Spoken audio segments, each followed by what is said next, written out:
Alright, imagine this. It's a late night in rural Ireland 1995.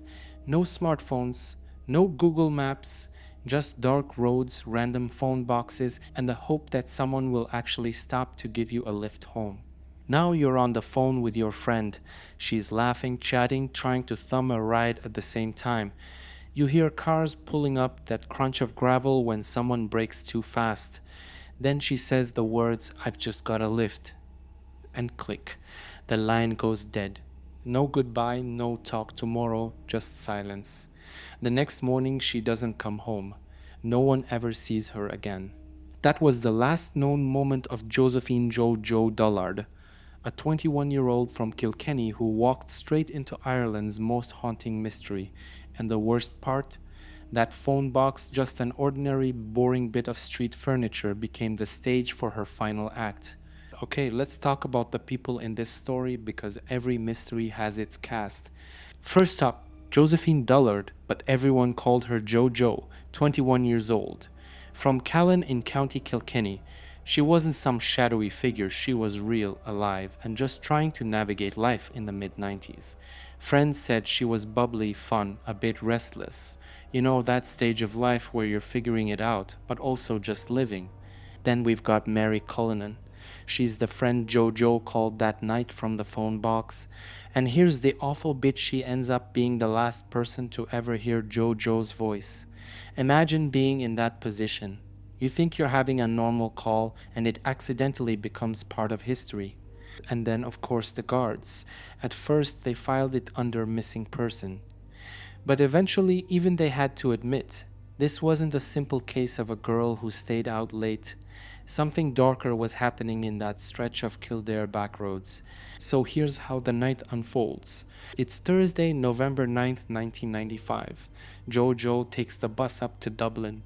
Why? To collect a social welfare payment. Very normal, very standard. She's not out doing anything wild, just running errands. After that, she does what most 20-somethings did in Dublin in the mid-90s. She goes to Bruxelles Bar on Grafton Street. If you know that bar, you know the drill, sticky floors, loud music, everyone smoking indoors like it's a competition. Joe's there with friends, having drinks, enjoying herself. Totally ordinary night. But here's where it takes a turn. She misses the last direct bus home to Kilkenny. Classic. So instead of panicking, Joe decides she'll just hop a bus to Naas and hitchhike the rest of the way. And remember, this is Ireland in the 90s. Hitchhiking wasn't weird. It wasn't even sketchy. Everyone did it. Still, the idea of a young woman alone, standing by the side of the road at night, thumbing down strangers' cars, yeah, even for back then, it makes your stomach drop a little. So here's the thing, Joe wasn't just standing in Dublin stuck. She was actually making progress. From Naas, someone gave her a lift to Kilcullen. Then another driver picked her up and dropped her in Moone, County Kildare. Step by step, ride by ride, she was piecing together her journey home. And you can almost picture her 21, backpack slung over her shoulder, dark jacket, thumb out, chatting with whoever pulled over. Totally normal for the time. But the thing about hitchhiking, it's a lottery. One driver is a friendly farmer. The next could be, well, not so friendly. By the time she reached Moone, she was probably thinking, all right, nearly there, just one more ride and I'm golden. But of course, that's not what happened, because Moone would be the last place anyone ever saw her for certain. So now it's late, about 11:30 on the night of November 9th, 1995. Joe's journey has taken her to Moone, a tiny village in County Kildare. If you blinked driving through it, you'd probably miss it. She stops at a public phone box right outside Holy Trinity Church. And remember, this is the 90s. No mobiles, no WhatsApp. If you needed to check in with a friend, you had to shove coins into a big glass box on the side of the road and hope nobody was hogging it. So Joe calls her friend Mary Cullinan. She explains the situation, missed the bus, piecing together lifts almost home. But here's the eerie part. While she's on the phone, she's also holding out her thumb at passing cars. Like multitasking, but in the most dangerous way possible. Then it happens. A car pulls up. She says to Mary, "I've just got a lift." And with that, the call ends. No one ever hears from her again. It's the kind of moment that stays frozen in time. 1 second you're having a normal chat with your friend, and the next you realize you were literally listening to their last words. But here's where things get messy. Not long after that final phone call, a witness in Castledermot, a small town only a few miles down the road, claims they saw a young woman walking alone around midnight. And get this, the description matches JoJo. Now, on paper, that doesn't sound crazy. People walk places all the time. But think about the timeline. If she got into that car she mentioned on the phone, how does she end up walking in Castledermot? Did she change her mind and get out? Did the driver drop her there? Or was that sighting just a complete case of mistaken identity? The timing technically works. She could have reached Castledermot by foot or by a short ride. But it also raises the unsettling possibility that she actually did survive that phone call moment at least for a little while longer, and then something happened after. And that single sighting, one small detail, has kept this whole case wide open. Because if it really was JoJo, then the question becomes, how did she vanish after Castledermot? And if it wasn't her? Then we're back to square one, the phone box, the car, and the silence that followed. So JoJo doesn't come home. Her family panics. Her sister Kathleen goes straight to the guards and files a missing person report. And honestly, that family had to fight tooth and nail to even get people to take it seriously. The search starts. Guards comb the countryside from Moone all the way toward Carlow. They drag the river barrow, knock on doors, check cars. It's Ireland in the mid-90s, no CCTV cameras on every corner, no smartphones tracking your every step. So what do? You just physically search and hope. For years, the case sits in that limbo land of maybe she ran away, maybe something worse happened. Locals whispered. Families worried. And remember, JoJo wasn't the only woman to vanish around that time. This was smack in the middle of what people later called the Vanishing Triangle. So her disappearance got wrapped into this bigger, scarier story of women just disappearing into thin air across Leinster. Fast forward to the year 2020. 25 years after JoJo vanished, the guards officially upgrade the case to a murder investigation. That's them basically saying, yeah, we're done calling this a missing person. Something bad happened here. They flat out admitted they believe she died violently, which is heavy, but it's also progress. And then, just when everyone thought the trail was cold forever, bang, something actually happens in 2024. Now jump forward almost 3 decades. In November of 2024, the guards finally make a move. They arrest a man in his 50s. Not some random drifter, this guy is from a pretty well-known family in the Kildare and Wicklow region. Suddenly, the headlines explode. Could JoJo's case finally be solved? People thought, this is it, the breakthrough. After all those years of cold trails, whispers, and dead ends, maybe they finally nailed someone. But here's the kicker. After all the excitement, all the chatter, all the hope, the man is released without charge. Just like that.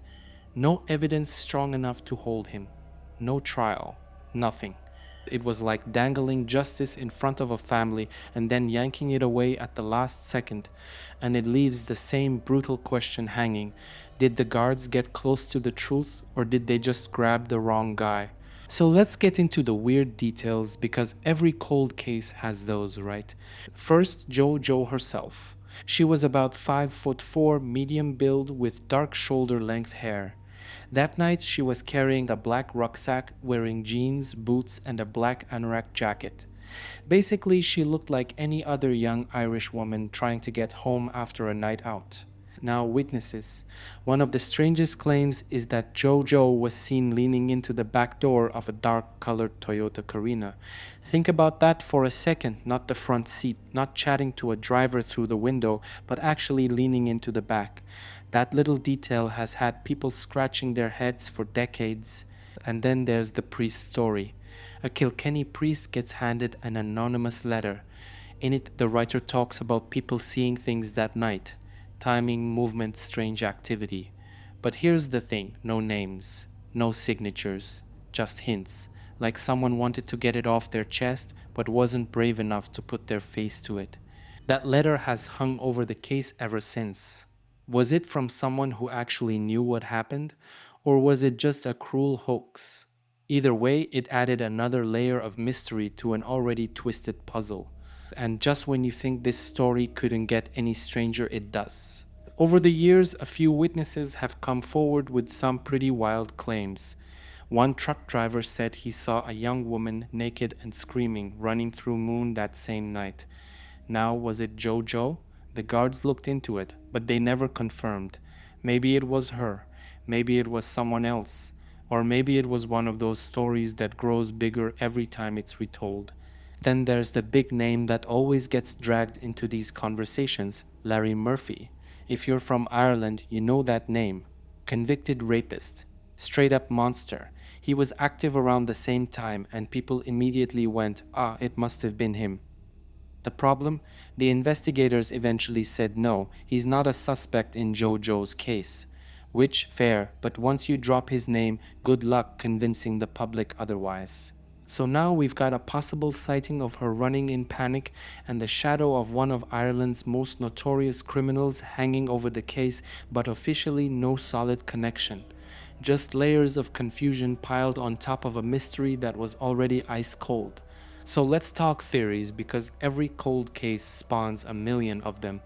And JoJo's disappearance? Oh, it's got plenty. Theory A. She got into that car she mentioned on the phone. Simple, right? Wrong place, wrong time, wrong driver. Whoever picked her up wasn't a good Samaritan. She never made it out of that car alive. Dark, but it fits the timeline. Theory B. She didn't actually get into that first car. Maybe she hung up, thought about it, and decided nope, not safe. Then later another car stops and that's the one that mattered. Or maybe she walked further down and something happened in Castledermot. This would explain that sighting of a woman who looked like her. Theory C. The screaming sighting in Moone was real. If that really was JoJo, it points to a terrifying scene. She could have gotten into a car, realized she was in danger, escaped, and then ran for her life. But if that was the case, why did nobody step in? Did she get dragged back? Or did the witness just missy the whole thing? Theory D. The anonymous letter to the priest. Someone out there knows more than they've ever admitted. Maybe they were in that car. Maybe they saw something and panicked. Or maybe they were protecting someone powerful. Because remember whispers in small Irish towns? They don't die. They just go quiet. Each theory has holes. Each one makes you think that's it until the next theory pops up. And that's why 30 years later, JoJo's case is still unsolved, because every lead can be explained away with another what if.